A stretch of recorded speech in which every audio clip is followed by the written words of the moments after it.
ओय प्राडा का फाडा, आमच्या कोल्हापूर पायतानाची डिझाईन चोरी करून तुमच्या इथं घेतायसा वरनं मेड इन इटली टाकतायसा. वय इडली कसा चुरा करतात तसं चुरा करण्यात येईल शेमड्यांना तुमचा. एक तर आमच्या कोल्हापूर पायतानाची डिझाईन चोरायची वरनं मेड इन इटली टाकायची वरनं त्याच्यावर फॅशन शो करून माज करायचा. शेमड्यांना प्राडा का फाडा एका दणक्यात काढीन तुमचा गाडा. कळलं काय? चोरट्या बोर्डाची लोक सगळी. एकतर बरं तुम्ही एवढं सगळं चोराचोरी केलीसा जरा तरी कुठं असं क्रेडिट द्यायचं की आम्ही हे कोल्हापूरकडून इन्स्पायर होऊन आम्ही ह्या कोल्हापूर चपलाची डिझाईन इथं ढापलेली आहे असं तरी टाकायचं. प्रामाणिकपणा करायचा हो.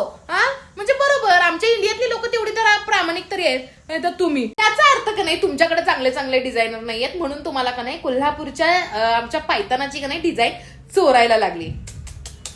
पाप पाप पाप. आणि एका पोरगीने तर हॅट्रिक काय केल्या माहितीये, तिनं तर असं टाकलंय की हे तर तुम्ही मेन्शन करायचं की ही चप्पल कोल्हापूरची आणि कोल्हापुरातली गरीब लोक तयार करतात. गरीब लोक नाही, कोल्हापुरातली श्रीमंत आहेत आमची लोक जी कोल्हापुरी पायतान तयार करतात. कळलं काय?